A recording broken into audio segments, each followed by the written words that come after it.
Hello, my name is Chris and I'm a U-Haul hitch professional. Putting a hitch on your Chevy Trailblazer can lead to some amazing adventures, such as biking, camping, or road trips to your favorite destination.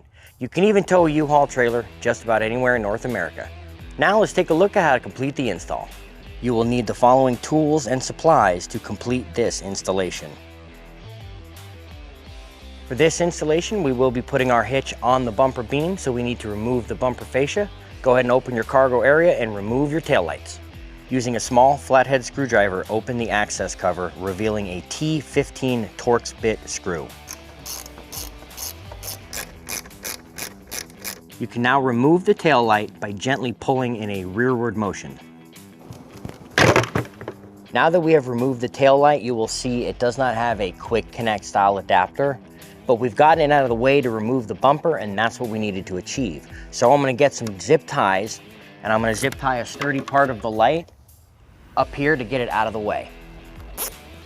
Through the hole where we removed our screw is a good place to hang it and get it out of the way.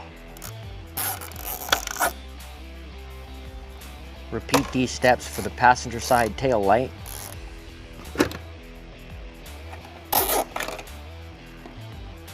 You can now remove two fasteners from the rear of the bumper using the same T15 Torx bit.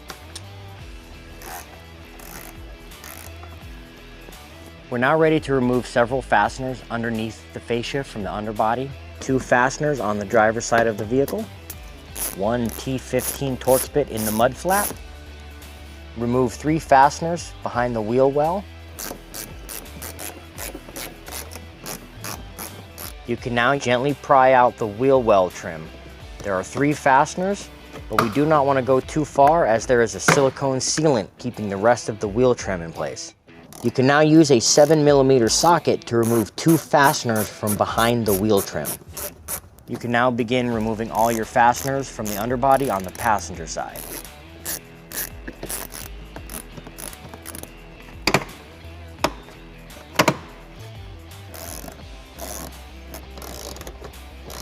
Now that we have removed all the fasteners holding the fascia in place, we can go ahead and begin gently peeling along the body lines, working our way out. This might be a good time for you to grab a second set of hands to help you hold it, because there will be electrical connectors back here we need to disconnect before we can fully remove the fascia.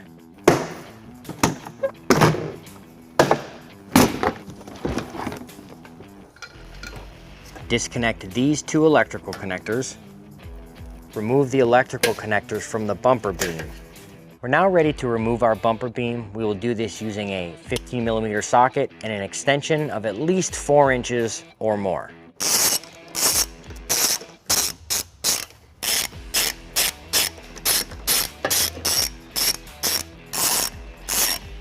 We can now use a utility knife to trim the caulking around the bumper beam. Once you have successfully scored the sealant, you can gently pry the bumper beam away from the vehicle. Now that we have removed the bumper beam, we will want to remove some more of this assembly sealant to make it flat to place the hitch in place. We're now ready to apply some silicone adhesive around here before we put the hitch in on both sides.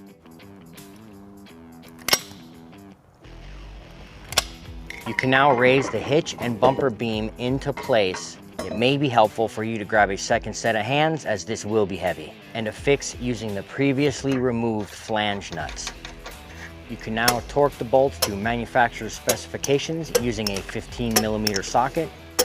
Connect the electrical connectors back onto their retaining clips. We're now ready to make a cut in the bumper fascia. We have established our center line in the bumper and measured 2 inches from either side, making a 4-inch wide gap. It will be 3 5/8 inch from the edge of the bumper, right here.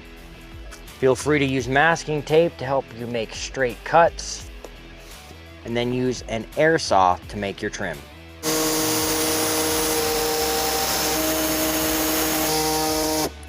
You can now use a metal file to trim up any frayed plastic.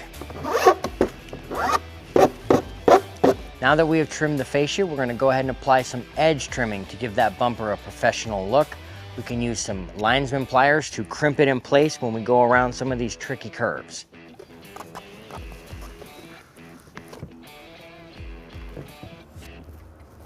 Use some form of cutting tool to trim off the excess.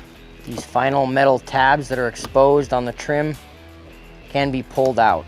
You can now return the fascia to the vehicle, but first reconnect the previously uninstalled electrical connectors.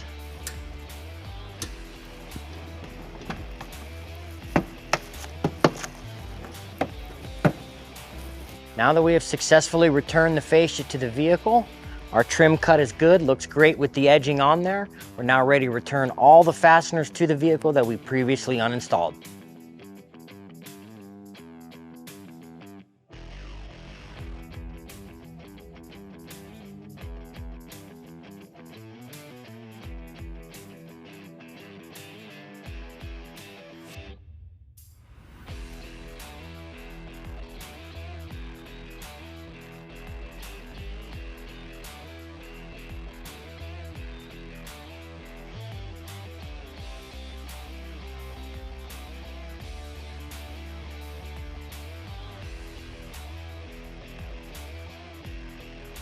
Now that our hitch is installed, we've pulled the vehicle onto level ground to show you some important measurements. This is a 2-inch hitch receiver. From the pinhole to the end of the bumper is 6 inches. From the ground to the top of the receiver is 13 inches. These measurements will help you determine the necessary length, rise, or drop of your hitch accessories like a ball mount, bike rack, snow sport carrier, or cargo carrier. If you have any questions about the products seen in this video, or if you'd like to schedule an installation with your local U-Haul hitch professional, please visit us online at uhaulhitches.com.